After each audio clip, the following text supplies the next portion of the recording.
After 75, life takes on a different rhythm and often a sharper edge. Every year, thousands of seniors pass away, not because of age alone, but because of 5 quiet but powerful threats that build over time: heart disease, falls, respiratory, illness, stroke, and cognitive decline. The truth is, 99% of deaths after 75 are tied to these 5 causes. But here's the good news: most of them are preventable. In today's video, we'll walk through what these risks really look like, why they're so often ignored, and how small, consistent changes can dramatically lower your risk. Whether it's keeping your heart strong, staying mentally sharp, or avoiding injuries that steal your independence, there are steps you can take starting today. This isn't about fear, it's about freedom, about reclaiming your health, your mobility, and your peace of mind. You deserve to feel confident in your body, clear in your mind, and empowered in your choices. So if you're ready to learn how to stay healthy, independent, and sharp well into your later years, stay with me. And if you find this helpful, don't forget to like this video and subscribe to our channel for more weekly insights on living well after 70. Reason 1: heart disease. Heart disease remains the #1 cause of death after age 75, and yet it's often treated like an unavoidable part of getting older. Many people believe that feeling tired, out of breath, or weaker than usual is just what happens with age. But the truth is, those signs are often early warnings from the heart, signals that it's working too hard, that it's under silent strain, and that something needs to change. The biggest mistake we make is thinking that heart disease is simply our fate, a family curse we must accept, when in fact, it's often the result of years of tiny habits: what we eat, how we move, how we handle stress, that quietly shape our future. The human heart doesn't suddenly fail overnight. It weakens gradually through high blood pressure, poor nutrition, lack of physical activity, and chronic emotional stress. What makes it dangerous is that you usually don't feel it coming. There's no flashing light, no siren, just a quiet slowing down that we often dismiss. A few extra naps, a shorter walk than usual, skipping stairs we once climbed easily, until one day it's not fatigue anymore, it's a warning that the heart is losing its power. Take Mr. Allen, for instance. He was 79 and had always considered himself active enough. But he had stopped his morning walks, swapped home-cooked meals for microwave dinners, and brushed off the chest tightness he occasionally felt. One day, after climbing just 1 flight of stairs, he sat down, pale and gasping. That scare was enough to bring him to the doctor, where he learned his blood pressure was dangerously high and his arteries were nearly blocked. It wasn't too late. He started walking again, cooked with more greens and lean protein, and began monitoring his pressure every morning. 2 years later, he still lives independently and says he feels stronger now than he did at 70. What made his condition worse was the silent damage of processed food, hidden salt, and days spent sitting. When the heart isn't challenged by movement, its muscle weakens. And when stress is left unmanaged, it keeps the body in a state of tension, wearing the heart down. It's easy to see how these habits build up over time, but it's also clear that they can be reversed with intention. People often say, "My dad had heart disease, so I will too." But genetics loads the gun, lifestyle pulls the trigger. You don't need to become a marathon runner. A 15-minute walk each morning, reducing sodium, cooking simple meals with leafy greens and olive oil, practicing deep breathing or journaling, these aren't radical changes. They're manageable, sustainable shifts that build strength over time. And yes, they make a difference. They protect your independence, your energy, and your peace of mind. You have far more power over your heart health than you've been led to believe. The question isn't whether you can do something about it. The question is, when will you begin? Will today be the day you choose to take back your strength, one heartbeat at a time? You don't need to give up what you love. You just need to love your heart enough to adjust the way you live. And the benefit: more days of vitality, more energy to enjoy life, and more control over your future than you thought possible. Reason 2: falls and injuries. Among all the risks we talk about in later life, Falls are perhaps the most underestimated, but often the most devastating. Many people assume that falling is just part of getting older, something inevitable. But here's the truth. A single fall can change everything. Not just a bruise or a bump, but a broken hip, a brain injury, or a permanent loss of independence. And what makes it more dangerous is how quietly the risk builds. It's not dramatic, it's not loud. It's just one step missed, one light left off, one rug left unsecured, and suddenly life changes in an instant. The body loses balance slowly over time. Muscles weaken, reaction times are slow. Our homes don't change, but our ability to navigate them does. We don't even realize the risk until we're already vulnerable. The dizziness seems harmless, the small hesitation when rising from a chair. These signs are often chalked up to normal aging, but they're early red flags, your body's way of whispering that it needs help before it screams. And it's not just about falling, it's about the fear that follows. After one incident, many seniors stop moving, thinking they're protecting themselves. But inactivity leads to more muscle loss, more instability, and more fear. It becomes a vicious loop that quietly robs you of your strength and freedom. I think of Helen and George, neighbors, both in their 80s, but living two very different lives. Helen was cautious but active. She did her chair exercises every morning, checked her hallway lighting, and had handrails installed in the bathroom. George, on the other hand, felt embarrassed about needing help.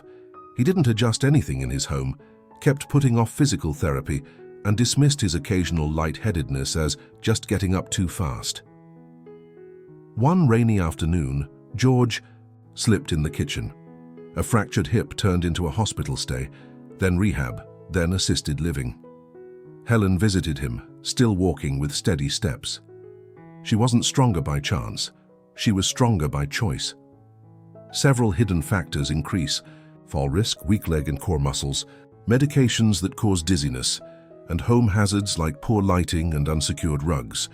While one lifestyle supports balance and mobility, the other invites decline.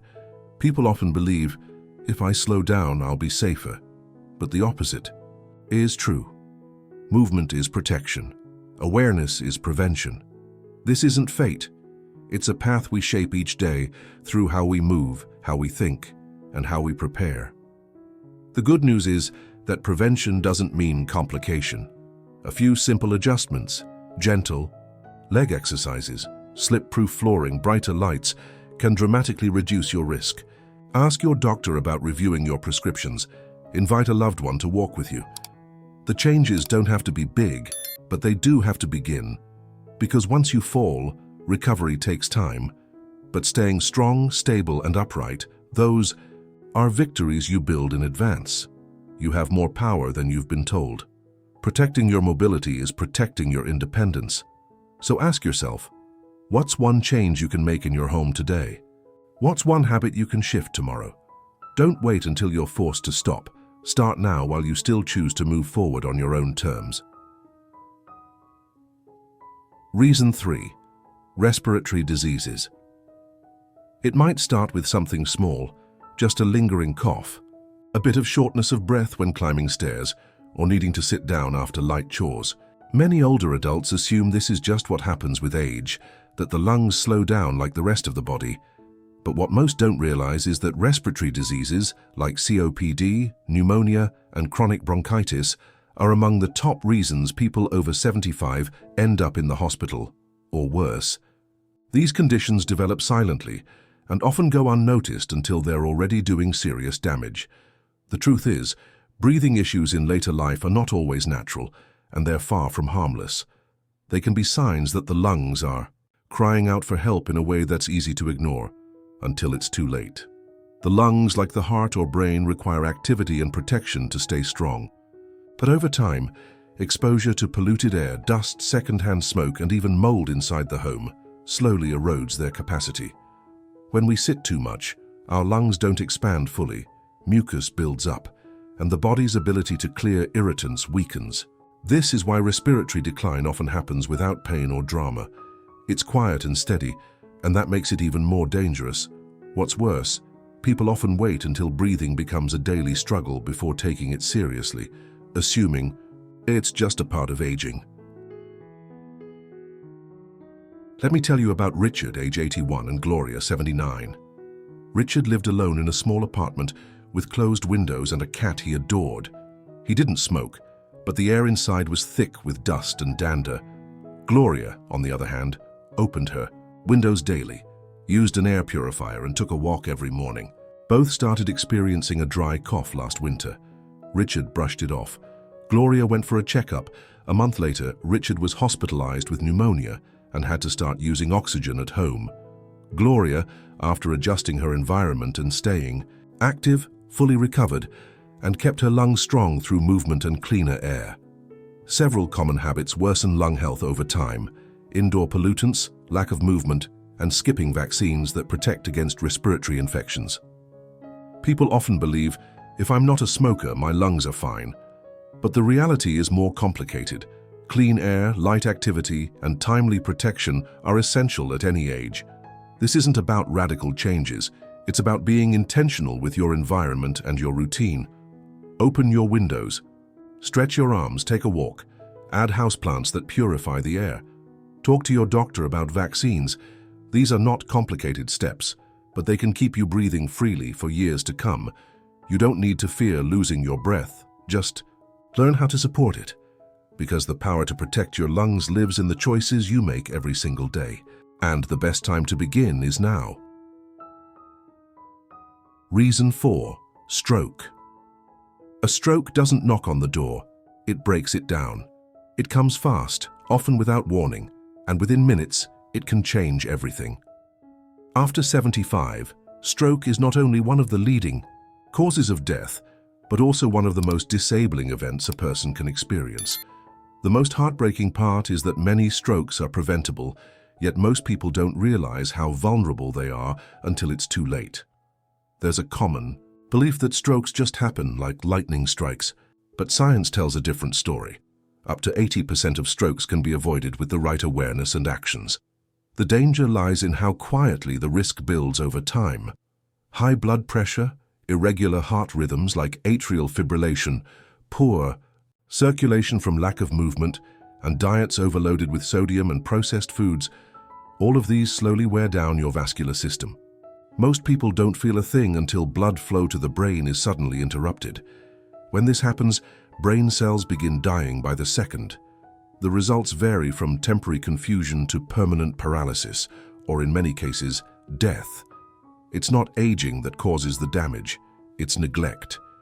The body gives warnings, but they're often dismissed as nothing. A brief moment of dizziness, blurred vision, slurred speech that fades in minutes. These are transient ischemic attacks, or mini-strokes. They are not harmless. They are a warning. Flare from the brain. I'll never forget two men I met at a wellness event, Walter, 78, and Joseph, 80. Walter checked his blood pressure weekly, walked every morning, and added leafy greens to every meal. Joseph believed his occasional dizzy spells were nothing, and he often skipped his medications when he felt fine. 6 months later, Joseph suffered a stroke that left him unable to speak clearly and dependent on caregivers. Walter, still steady on his feet and mentally sharp, continued volunteering at the local library. The contrast was stark, but the difference wasn't luck, it was choice. Several factors compound stroke risk over time. A high-salt diet increases pressure on the arteries. Sitting too long reduces circulation. Unchecked heart irregularities send clots straight to the brain. And stress, that silent force, stiffens vessels and clouds clarity. While one lifestyle strengthens, the other silently sabotages. Many people say, "My grandfather had a stroke, so I probably will too." But you are not your genes, you are your decisions. So what can you do? Start with the basics. Reduce sodium, move your body daily, stay hydrated, and monitor your blood pressure regularly. Get your heart rhythm checked, especially if you ever feel fluttering or fatigue. Prevention isn't about perfection, it's about paying attention.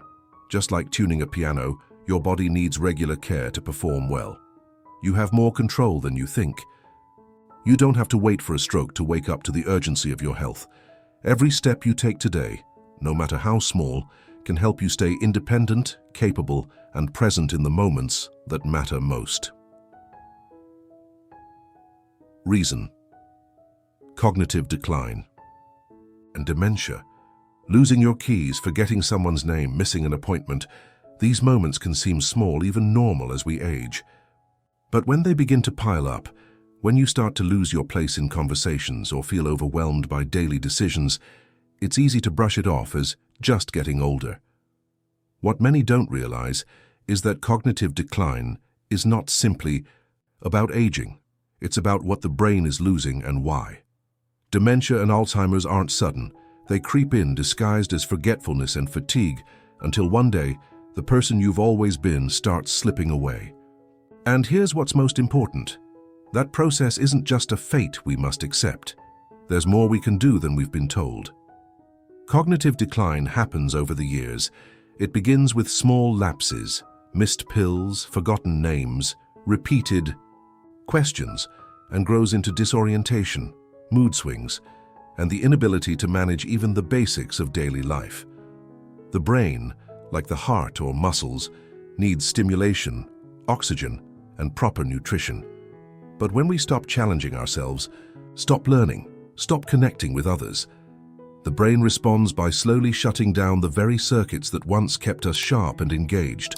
It's not about age, it's about neglect. And the signs come quietly: misplacing objects more often, struggling to recall words, or hesitating when making decisions. I think of Eleanor, 76, and Margaret, 80. Eleanor lived alone, rarely left home, and spent hours each day watching television. Over time, she began skipping meals, forgetting doctor appointments, and confusing the days of the week. Margaret, on the other hand, attended a local book club, practiced Tai Chi twice a week, and called her sister every evening to talk about their day. When they both went in for a memory screening, Eleanor was diagnosed with early-stage dementia, while Margaret's cognitive scores remained strong. The difference wasn't luck, it was lifestyle. There are subtle but powerful factors that increase mental decline: sedentary habits, loneliness, poor diet, and lack of routine mental engagement. Many people believe that once memory begins to fade, there's no going back. But that's not true. The brain is resilient. It's not just about solving puzzles. It's about conversation, purpose, movement, and nutrition. Diets rich in omega-3s, berries, leafy greens, and whole grains fuel brain health. Daily walks and breathing exercises improve blood flow. Talking to loved ones, learning new skills, and engaging with the world. These are not hobbies, they're lifelines. People often say, "My mind isn't what it used to be," as if that's a sentence. But it's also a warning and an opportunity. You can't stop time, but you can slow its effects. Start by being curious.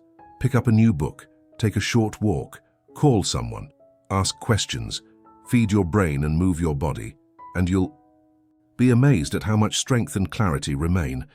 You are not powerless in the face of memory loss.